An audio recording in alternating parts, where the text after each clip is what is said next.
Hello. So in today's video, we're going to be discussing the 4 stroke types in drumming, which are the full stroke, downstroke, tap, and the up. So these are essential to any drummer studying any kind of genre, okay? Every single note you will play is going to be one of these stroke types, okay? So understanding how they work and how to execute them is absolutely essential. So let's start with our full stroke, okay? And so we're gonna go to our basic starting position, and that's gonna look like this. I'm playing with traditional grip. However, with match grip, it's the right hand's gonna be the same exact as the left hand, okay? So I'm gonna take my hands and the beads are gonna be right in the center of the drum. I'm gonna have 2 fingers between the stick and the rim of the drum. Match grip is gonna look like this. And then I'm going to be making a 90-degree angle between my 2 sticks. You'll also see my sticks are going to be at a downwards angle pointing to the center of the drum, right? So my beat is right off the head, okay? So let's talk about my full stroke. So this is my starting position. Now I'm going to rotate to my up position, right? And what that means is I'm going to do this, and I'm going to rotate my wrist to the maximum height it can rotate, okay? So just like this. Now we're going to work on our full stroke, okay? And for the sake of the video, I'm just going to use one hand. So, my full stroke looks like that. I'm starting up and I'm ending up. Let's talk about a couple of things that make that what it is. So the biggest thing that you'll notice is that's a very, very fast and snappy motion. I am accelerating quickly to the drum with a lot of velocity, and I'm letting the bounce take my hand and snap back up. So if I take away the stick, so I'm fully rotated, my arm is level to the ground, boom, snap down and snap right back up, okay? So the way I like to describe drums, and in particular the snare drum, it's like you're using the stick as like a bouncy ball, okay? So like if you just drop a bouncy ball, it's not really gonna go anywhere, but if you take that same bouncy ball and throw it at the ground, it's gonna shoot back up. This is a really bouncy surface. Your snare drum, your hi-hat, your cymbals, all very, very bouncy, right? So when we throw our stick at them, our stick naturally wants to shoot back up. If I just take away all my fingers, you see how that just shoots right back up? It naturally wants to go. So all we have to do with the full stroke is move with the bounce, right? Move to where that energy wants to go. So I need to snap down quickly into the drum and then just move back up.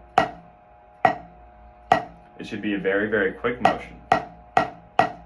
So that's my full stroke, okay? Now I'm going to do the downstroke, which, as you can guess, we're going to start up and end down. It's going to look like this.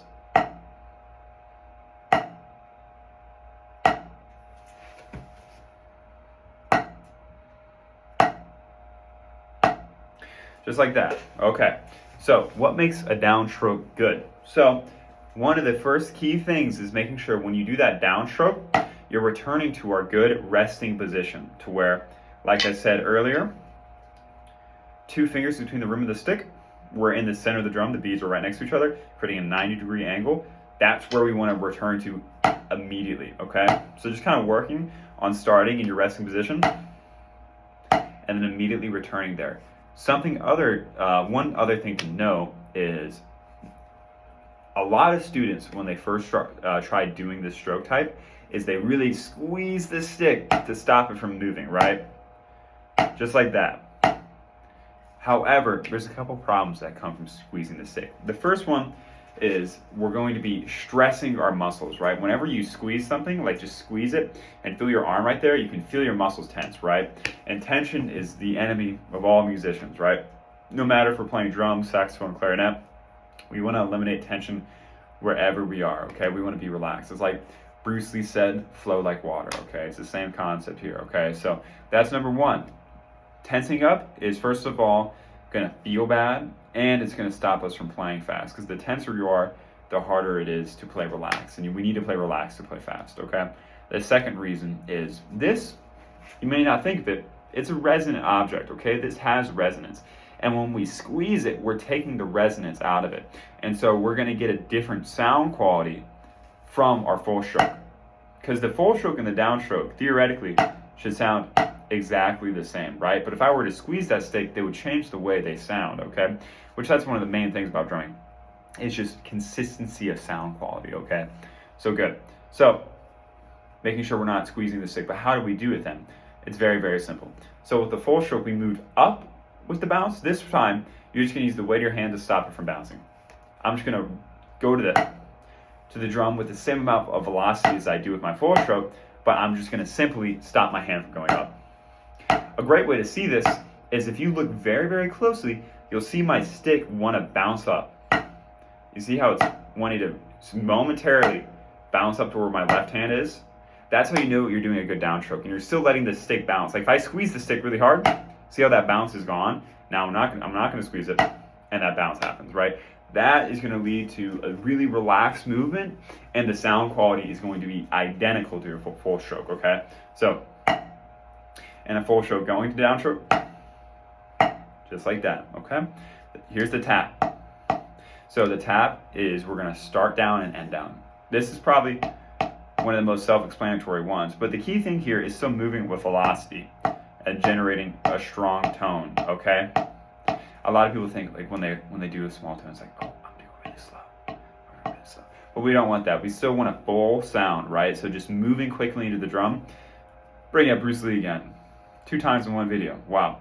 So like his 1-inch punch, he's famously known for going like this and then knocking somebody across the room, right? That's kind of exaggeration, but he could generate a ton of power just by doing this. And the way he did that was by moving very quickly, very, very quickly, okay? And it's the same concept here. Even though it's a small distance, we're gonna move very quickly and we're gonna get a powerful sound from it, okay? So that's the tap. Let's talk about the upstroke. So the upstroke is probably the hardest one. So it looks like that.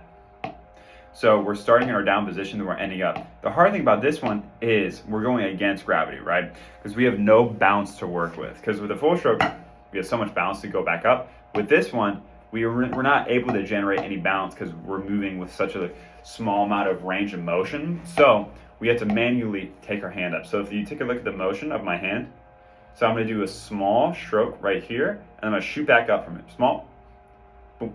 So I'm doing like a little bump, and then I snap up from that, bump. And so within the context of the stick, looks like that.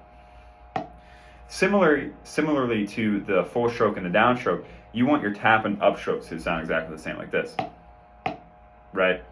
So making sure you're approaching those notes with the same idea and not with the upstroke, making sure that the tap isn't super loud, because people really like to make a tap loud upstroke, right? We want it to be nice and small. So the full exercise, we're gonna go from a full stroke to a downstroke, to a tap, and then to an up. So that's gonna look like this, okay? So I'm gonna start in my resting position, rotate up. Now here we go. Full, down, tap, up. Full, down, tap, up. Now we're gonna do the same exact thing with the left hand. Full, down, tap, up. Full, down, tap, up. And trying to remember all these good qualities. So go as slow as you need to. The key to doing this is making sure you're implementing all these good things and making sure that each stroke type is working on a perfect theoretical level and you're executing it in the right way, right? You want to learn like all these kind of concepts and like fundamental things that make each stroke type great, because they're all different. They're all different. It's really important to understand what makes each stroke type good and then implementing that and doing it enough times that that's your new baseline, okay? Then, once you do both hands separately, we're gonna do both hands together, like this.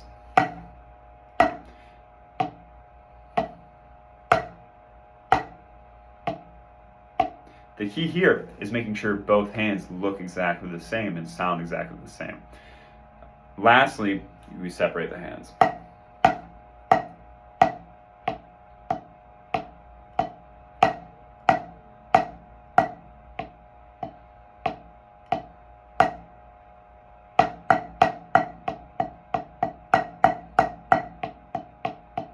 And you get the idea, okay?